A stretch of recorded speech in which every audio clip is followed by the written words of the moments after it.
اللهم صل على سيدنا محمد يا رب صل وسلم دائما ابدا على حبيبي. ٹینشن نہیں لینی. ٹینشن نہیں لینے کا مطلب یہ نہیں ہے کہ آپ کو کبھی ٹینشن ہوگی نہیں. ہے تو دنیا میں کوئی ایسا شخص ہے ہی نہیں جس کے سارے کام صحیح ہو رہے ہوں. اس پر تو ایک مستقل بیان ہے میرا کہ دنیا میں یعنی انسان جو ہے نا ڈپریشن کا علاج کیا ہے. تو میرے 3-4 بیانات ہیں, وہ آپ تفصیل سنیں. میں ابھی مختصر ایک بات بتا رہا ہوں کہ دیکھو دنیا میں ساری چاہتیں کسی کی بھی پوری نہیں ہوتی. یہ تو ہو ہی نہیں سکتا کہ آپ جو چاہیں وہ ہو جائے.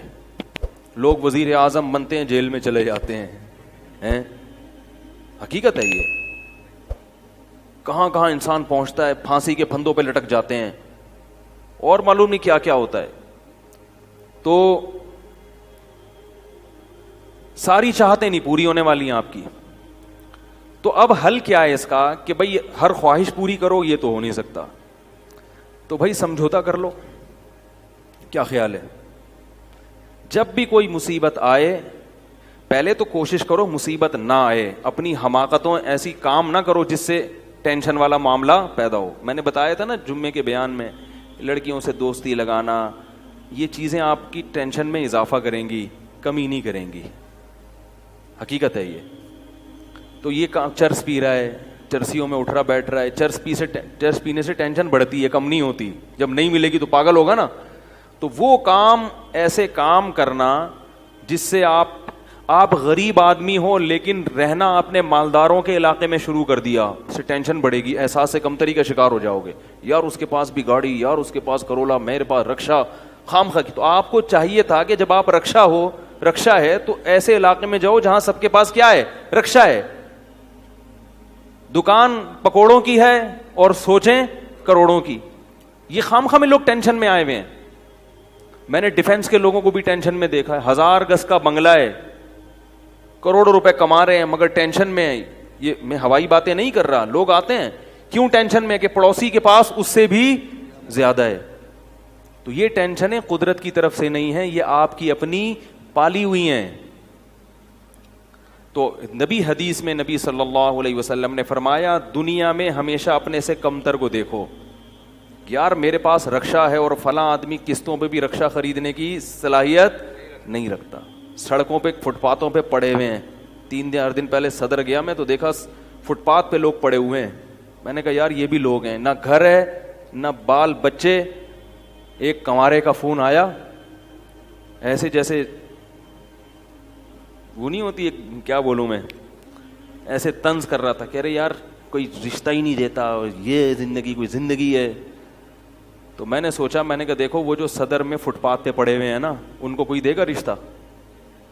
میں نے کہا تمہیں ابا نے گھر میں رکھا ہوا ہے, روٹی پانی پنکھا سب مل رہا ہے, دعا کرتے ہیں اللہ کوئی انتظام کر دے. نہیں کر رہے تو ان لوگوں کو دیکھو جن کو روٹی پانی بھی نہیں مل رہا. تو اپنے سے کمتر کو دیکھا جائے دنیا کے معاملے میں, اس سے آپ احساس کمتری کا شکار نہیں ہوں گے. تو ٹینشن ختم کرنے کی ایک بہت بڑی ذریعہ یہ ہے کہ اگر پھر بھی کوئی مصیبت آ گئی تو تقدیر کا سوچا جائے کہ جو چیز مقدر میں ہے وہ ٹل نہیں سکتی.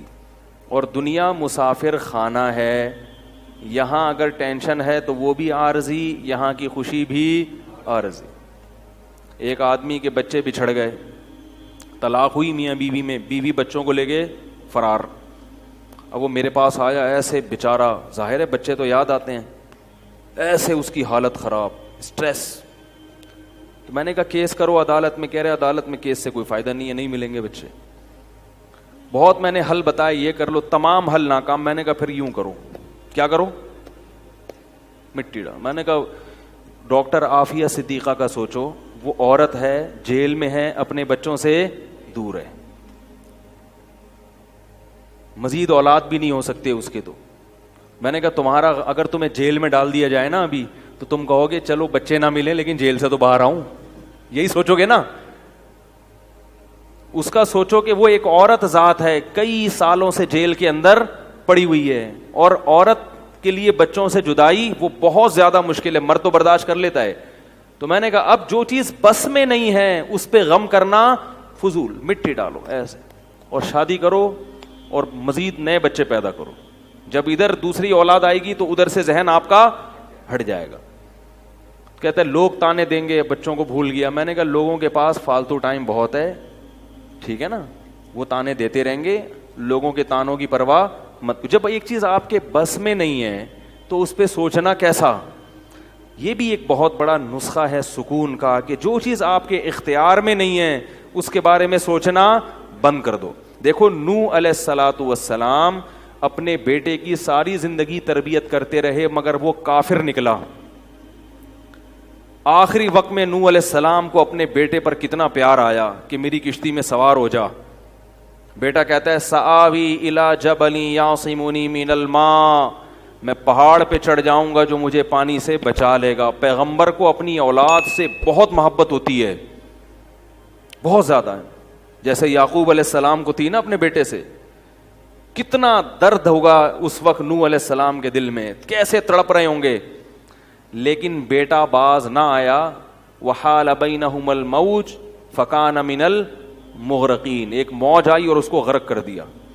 نوح علیہ السلام نے اللہ سے دعا مانگی ان ابنی من اہلی, اے اللہ میرا بیٹا میرے اہل و عیال میں سے ہے, تو نے تو وعدہ کیا تھا تو میرے اہل و عیال کا خیال کرے گا.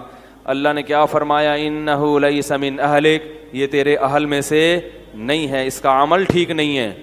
فلا تسألنی ما لیس لک بہ علم, دوبارہ یہ سوال مجھ سے مت کرنا. اب یہ نہیں کہ نوح علیہ السلام بیٹھ گئے اور یہ کیا ہو گیا اور اب سوچیں یہ تو بڑا, بس نوح علیہ السلام نے فوراً استغفار کیا. اعوذ بک ان اسألک ما لیس لی بہ علم, اے اللہ میں تجھ سے پناہ مانگتا ہوں ایسی چیز کی, میں تجھ سے ایسا سوال کروں جس کی دلیل میرے پاس نہیں. بس ختم, بھول گئے. اب یہ تھوڑی کہ روتے رہیں بیٹھ کے, بھئی جو چیز بس میں نہیں ہے چھوڑ دو. تو ہم بہت ساری چیزوں کی ٹینشن لیتے ہیں جو ہمارے اختیار میں نہیں ہے. پیٹرول مہنگا ہو رہا ہے, بیٹھ کے خام میں پریشان ہے. بھائی تم سے پوچھ کے تھوڑی مہنگا ہوا ہے. غم کرنے سے اگر وہ سستا ہو جائے تو رو. میرے پاس تھی Kawasaki G T O, Kawasaki G T O 125. آپ کو پتا ہے کیا بائک تھی وہ, ہم نے بھی بڑے شوق پالے ہیں ایک زمانے میں. میں اس میں پیٹرول ٹھیک ٹھاک ڈلتا تھا. اب جب پیٹرول مہنگا ہوتا تو سب سے زیادہ متاثر میں ہوتا تھا اس سے. 50 والوں کو کچھ نہیں ہوتا تھا. تو میں ایک دفعہ پیٹرول پمپ گیا, میں نے پیٹرول ڈلوایا اس میں, تو اس نے کہا وہ 5 روپے پر لیٹر بڑھ گیا ہے. مجھے بڑا غصہ آیا. میں نے ساتھ والے سے کہا, میں نے کہا یار یہ کیا مذاق ہے یار, ہر تھوڑے دن کے بعد 5 روپے بڑھ رہا ہے, تو آپ کو غصہ نہیں آیا؟ اس نے کہا صرف میرے لیے تھوڑی بڑھ رہا ہے, پوری قوم کے لیے بڑھ رہا ہے نا. تو مجھے اس کی بات بڑی اچھی لگی. اس نے کہا میرے اکیلے کے لیے بڑھے تو مجھے غصہ آئے, سب کے لیے بڑھ رہا ہے تو چلو ٹھیک ہے. اس دن کے بعد سے اب تک پیٹرول بڑھنے پر مجھے غصہ نہیں آیا. میں یہی کہتا ہوں یار مجھے ٹینشن لینے سے کیا ملے گا, 100 روپے لیٹر بڑھ جائے, زیادہ سے زیادہ یہ ہوگا, بہت زیادہ بڑھے گا تو گاڑی بیچ دو. بھائی نہیں ہمارے کنٹرول سے باہر ہو گئی ہے, گاڑی بیچ دو, دوبارہ آ جاؤ, ٹیکسی پہ آ جاؤ, پھر بھی ہے تو پھر رکشے پہ آ جاؤ, پھر چنچی پہ آ جاؤ, پھر پیدل ہو جاؤ. جو چیز اختیار میں نہیں ہے اس کی ٹینشن لینا حماقت ہے. بات آ رہی ہے سمجھ میں؟ اسی طرح یاد رکھو اولاد کی تربیت کا معاملہ ہے. ہمارے ہاں جو لوگ نئے نئے دیندار بنتے ہیں یا پرانے بھی, وہ چاہتے ہیں میرا گھر 100% خلفائے راشدین جیسا بن جائے, جبکہ بیگم پہ کنٹرول نہیں ہوتا, وہ الگ سمت میں جا رہی ہوتی ہے. اب آپ نے ڈنڈا چلانا شروع کر دیا, بچے باغی ہونا شروع. وہ بجائے دین پہ آنے کے ابا کو مکھنچو سمجھنا شروع کر دیتے ہیں اور بغاوت پھیلتی ہے. تو بھائی آپ اعتدال سے تربیت کی کوشش کرو, ہو گئی ٹھیک ہے, نہیں ہوئی ہم سے نہیں سوال ہوگا, ہم جو کر سکتے تھے ہم نے کر لیا. تو ہم نے نا بہت ساری چیزیں, یہ ہو رہا ہے معاشرے میں غلط, یہ ہو رہا ہے, وہ والے وہ جماعت کیوں آ گئی, وہ جماعت کیوں آ گئی, وہ فلاں فرقہ کیوں بڑھ رہا ہے, یہ والے کی کم ہو رہے ہیں, وہ زور سے آمین کیوں کہہ رہے ہیں, وہ آہستہ آمین کیوں کہہ رہے ہیں, ٹھیک ہے نا, وہ رفع الیدین کیوں کر رہا ہے, وہ رفع کیوں نہیں کر رہا. میرا ایک اصول ہے, میں جب کسی ٹاپک پر بیان کرتا ہوں تو مجھے جب بھی کوئی ایسے اختلافی مسائل پر بیان ہوتا ہے نا, تو اکثر لوگوں کے پھر واٹس ایپ پہ میسج آنا شروع ہوتے ہیں, آپ نے جو یہ بیان کیا اس میں یہ والی بات, حالانکہ اس بات کا جواب اس میں موجود ہوتا ہے. تو میں پھر مزید جواب نہیں دیتا, میں کہتا ہوں پورا بیان سنیں. وہ پھر جواب بھیجتے ہیں کہ ہم نے پورا بیان سنا ہے. میں کہتا ہوں دوبارہ سنیں.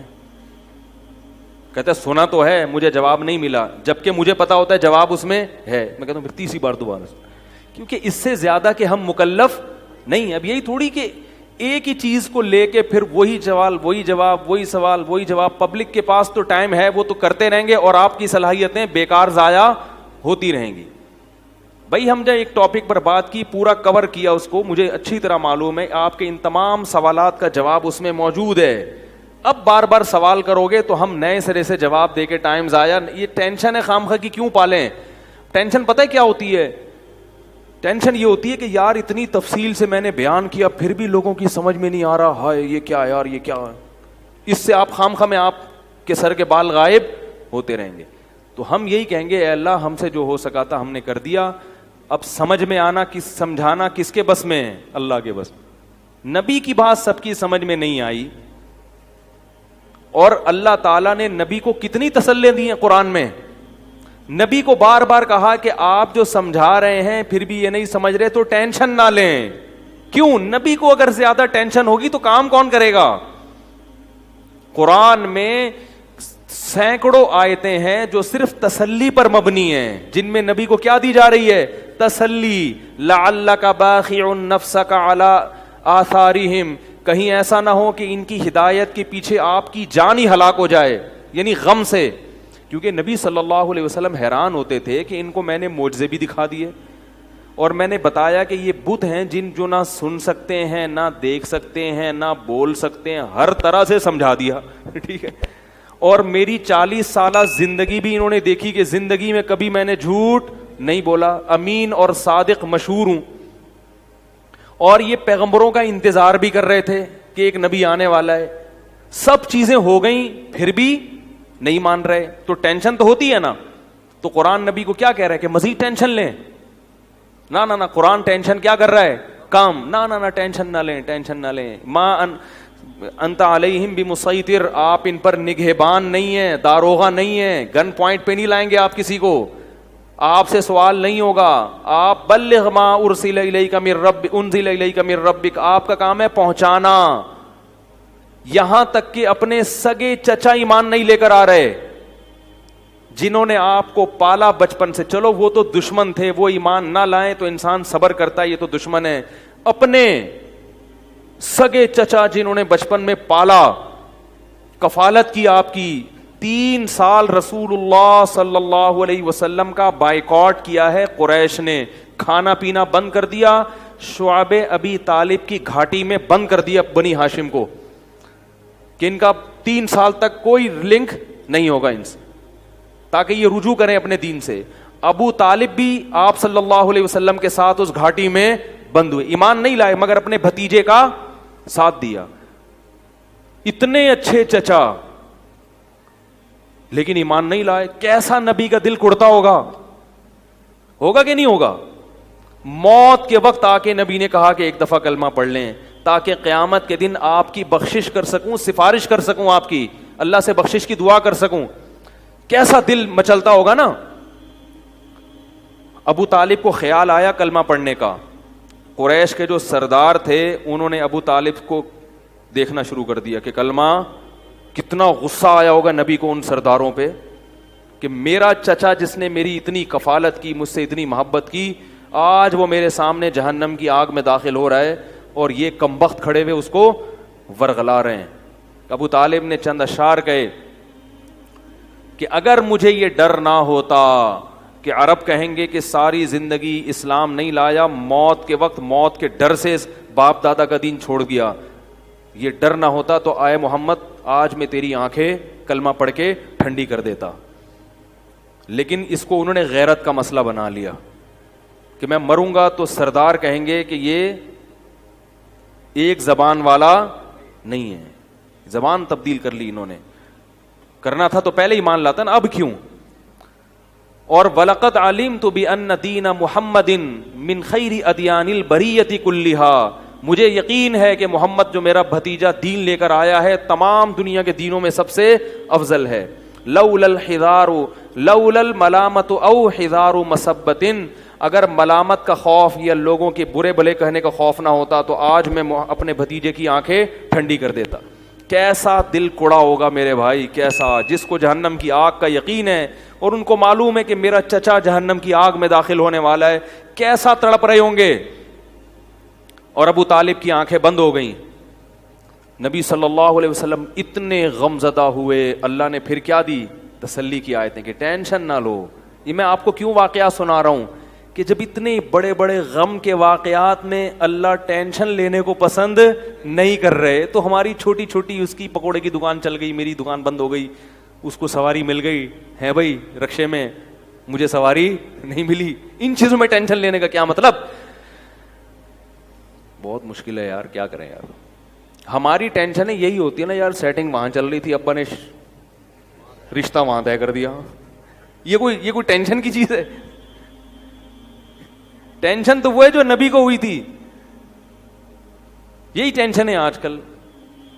تو نبی کو کس قدر غم ہوا ہوگا، غیرت بھی ہے نبی میں، حیا بھی ہے، محبت بھی ہے، لیکن اللہ کیا کہہ رہے ہیں؟ ٹینشن نہ لیں. کیوں؟ وہی اصول جو میں نے آپ کو بیان کیا کہ جو چیز اختیار میں نہیں ہے اس پر ٹینشن نہیں لینی چاہیے. انک لا تہدی، یہ آیتیں نازل ہوئیں، من احببتا ولکن اللہ یہدی من یشاء. اے محمد، جس سے آپ محبت کرتے ہیں اس کو ہدایت دینے کے مالک نہیں ہیں. محبت الگ چیز ہے، ہدایت ہمارے ہاتھ میں ہے، آپ کے ہاتھ میں نہیں ہے. اب اگر نبی اسی غم کو لے کے بیٹھے رہتے تو کہاں سے دعوت اور تبلیغ کا کام ہوتا؟ آپ صلی اللہ علیہ وسلم سے حضرت عائشہ نے پوچھا کہ ابو طالب جو اتنی خدمت کرتا تھا، آپ کی کرتے تھے اور اتنا کچھ انہوں نے کیا، تو کیا یہ نیکیاں قیامت کے دن کام آئیں گی؟ آپ نے فرمایا ہاں. کتنا کام آئیں گی کہ جہنم کے نچلے طبقے سے اللہ اٹھا کے اوپر والے طبقے میں لے آئے گا، اور پاؤں میں صرف آگ ہوگی مگر اس سے دماغ ایسے کھولے گا جیسے ہانڈی. ابو طالب پورے جہنم کی آگ میں نہیں ہوں گے، صرف ان کے پاؤں جہنم کی آگ میں ہیں. اس سے پتہ چلتا ہے کافر کی نیکیاں کام تو آتی ہیں مگر عذاب کم کرنے میں، عذاب ختم کرنے میں نہیں. بھی ہم دیکھتے ہیں کہ دنیا میں بہت کچھ غلط ہو رہا ہے، دلائل کے انبار لگا دو پھر بھی لوگ نہیں مانتے، اور فرقواریت، ایک دوسرے پہ طعن و تشنی، گھریلو حالات میں گڑبڑ. تو اس میں اگر آپ ٹینشن لینا شروع کر دو گے تو پھر سوائے ڈپریشن کی گولیوں کی ایک نئی ٹینشن لگ جائے گی. جس دن گولی نہیں کھائی اس دن عجیب سا ہو گیا. ڈپریشن کا مریض کو جس دن گولی نہ ملے وہ خود گولی کی طرح بن جاتا ہے، وہ پھر کئی لوگوں کو گولیاں کھانی پڑتی ہیں اس سے بات چیت کے بعد. مفتی طارق مسعود صاحب کے بیانات سننے کے لیے youtube.com/مفتی طارق مسعود کو سبسکرائب کریں، اور اگر آپ لائیو ویڈیو کو کبھی بھی مس نہیں کرنا چاہتے ہیں تو سبسکرائب کرنے کے بعد بیل آئیکن پہ کلک کرنا مت بھولیں. جزاک اللہ.